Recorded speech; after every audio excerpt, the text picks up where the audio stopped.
శ్రీకాకుళం జిల్లా పలాస మున్సిపాలిటీలో స్థానిక సిఐటియు కార్యాలయం ఆవరణలో కార్గో ఎయిర్పోర్ట్ వ్యతిరేక పోరాటానికి సంఘీభావంగా సభ నిర్వహించారు. ఈ సందర్భంగా వారు మాట్లాడుతూ కార్గో ఎయిర్పోర్ట్ పేరుతో ప్రజల సంపదను కార్పొరేటర్లకు కట్టబెట్టే హక్కు మీకు ఎవరిచ్చారు అని కేంద్ర పౌర విమానయాన శాఖ మంత్రి కింజరాపు రామ్మోహన్ నాయుడుని ప్రజలు ప్రశ్నిస్తున్నారని తెలిపారు. కార్గో ఎయిర్పోర్ట్ ప్రభావిత గ్రామాలలో సభలు సమావేశాలు పెట్టకుండా ప్రతిపక్షంలో ఉన్నప్పుడు మీకు ప్రజాస్వామ్యం గుర్తొస్తుందా అని ఎద్దేవా చేశారు. ఎన్నికలకు ముందు జీడీకి గిట్టుబాటు ధర ఇస్తామని, జీడీ బోర్డు ఏర్పాటు చేస్తామని హామీ ఇచ్చిన రామ్మోహన్ నాయుడు గారు ఎన్నికల అనంతరం లక్షలాది జీడి మొక్కలను నరికి జిల్లాని విధ్వంసం సృష్టించడానికి ఎందుకు పూనుకుంటున్నారని వారు ప్రశ్నించారు. లక్షలాది మొక్కలు నరకడం వలన పర్యావరణానికి తీవ్ర ముప్పు ఏర్పడుతుందని రామ్మోహన్ నాయుడు గారికి తెలియదా అని మరోసారి గుర్తు చేశారు. జీడీకి గిట్టుబాటు ధర కల్పిస్తే జీడీ విస్తారంగా పంటలు పండించి జీడీ ఆధారిత పరిశ్రమలు వస్తే వేలాది మందికి ఉపాధి దొరుకుతుందని, వలసలు నివారించబడతాయని, ఉద్యాన ప్రాంతం అభివృద్ధి అవుతుందని, అందుకే జీడీ రైతులకు గిట్టుబాటు ధర ఇవ్వాలని డిమాండ్ చేశారు. 3 సార్లు ఎంపీగా, ఒకసారి కేంద్ర మంత్రిగా గెలిచిన మీరు పెండింగ్ ప్రాజెక్టులకు నిధులు కేటాయించలేని వారు, రిజర్వాయర్ పూర్తి చేయలేని వారు మీరు అభివృద్ధి కోసం మాట్లాడతారా? ఈ జిల్లా అభివృద్ధికి మీరు చేసింది ఏమిటి అని ప్రశ్నించారు. ప్రజల సంపదను కొల్లగొట్టడమే అభివృద్ధి అని వారు ప్రశ్నించారు. ఉద్యానాన్ని విధ్వంసం చేసే కార్గో ఎయిర్పోర్టును ప్రజలు ప్రతిఘటిస్తారని ప్రభుత్వాన్ని హెచ్చరించారు. ప్రతిపాదిత కార్గో ఎయిర్పోర్టుకు వ్యతిరేకంగా ప్రభుత్వ నిర్బంధాన్ని నిరసిస్తూ మార్చి 23వ తేదీ నుండి అన్ని గ్రామాల్లో నల్ల రిబ్బన్ ధరించి ప్రభుత్వానికి నిరసన తెలియజేయాలని పిలుపునిచ్చారు. ఈ కార్యక్రమంలో రైతు సంఘం రాష్ట్ర ఉపాధ్యక్షుడు కె మోహన్ రావు, రైతు కూలీ సంఘం రాష్ట్ర సహాయ కార్యదర్శి వంకాల మాధవరావు, సిఐటియు జిల్లా కార్యదర్శి ఎన్ గణపతి, జీడీ రైతు సంఘం జిల్లా convener Teppala Ajay Kumar, cargo airport వ్యతిరేక పోరాట committee media wing convener Battini Lakshman, ప్రజా సంఘాల నాయకులు పి కుసుమ, కె గురువయ్య తదితరులు పాల్గొన్నారు.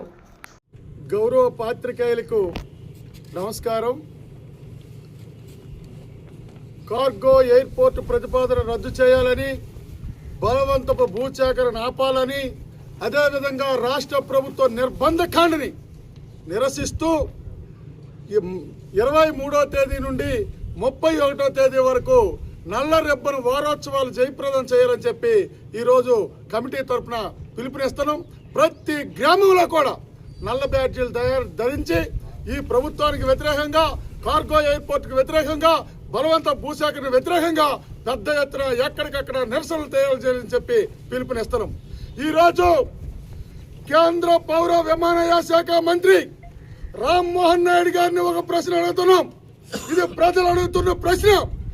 తరతరాలుగా వారసత్వంగా వస్తున్న సంపదని, ప్రజల సంపదని ఇవాళ కార్పొరేట్ కంపెనీలు కట్టబెట్టే హక్కు మీకు ఎవరు ఇచ్చారు అని చెప్పి ప్రజలు అడుగుతున్నారు. దానికి మీరు సమాధానం చెప్పాలని చెప్పి రామ్మోహన్ నాయుడు గారిని మేము ప్రశ్నిస్తున్నాం.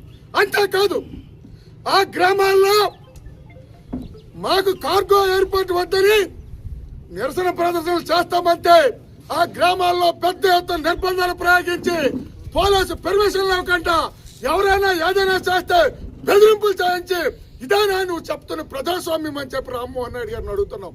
మీరు ప్రతిపక్షంలో ఉండేటప్పుడు ప్రజాస్వామ్యం కోసం బేల అరుపులు అరుస్తావా? ఈవేళ నువ్వు అధికారంలోకి వచ్చిన తర్వాత ఈవేళ ఆ ప్రాంతంలో ఎవరికి అడిగట్టకుండా, మాట్లాడకుండా ఎవరైనా చేస్తే నాయకులకి పోలీసులతో బెదిరిస్తావా? ఇదా నువ్వు చేసిన ప్రజాస్వామ్యం?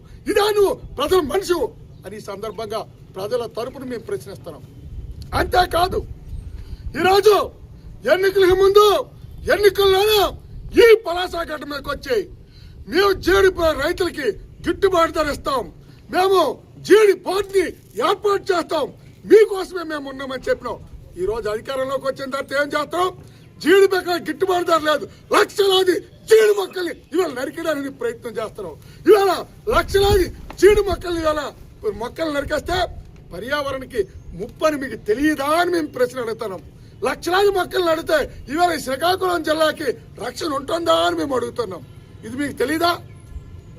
ఇది మీకు తెలీదా? ఇదేనా మీరు చేస్తున్న అభివృద్ధి? ఇదేనా మీరు చేస్తున్న అభివృద్ధి? గిట్టుబాటు ధర ఏమన్నాను ఇవాళ జీడి చెట్లను నరికేస్తున్నా. 3 సార్లు ఎంపీగా, ఒకసారి కేంద్ర మంత్రిగా మీరు అయినారు. ఈ రోజు జిల్లాలో పెండింగ్ ప్రాజెక్టులని 10 పైసలు ఈ జిల్లాకి మీరు తీసుకుని వచ్చినారా? పెండింగ్ ప్రాజెక్టులు పూర్తి చేస్తే ఈ జిల్లా విస్తారమైన అభివృద్ధి అవుతుంది. 2 పంటలకు నీరిస్తే కోట్లాది రూపాయల ఆదాయం వస్తుంది, వ్యవసాయ ఆధార పరిశ్రమ వస్తుంది. అది అభివృద్ధి అంటే. కార్పొరేట్ కంపెనీలకు భూములు కట్టబెట్టేస్తే అభివృద్ధి కాదు అని చెప్పి సందర్భంగా చెప్తున్నాం.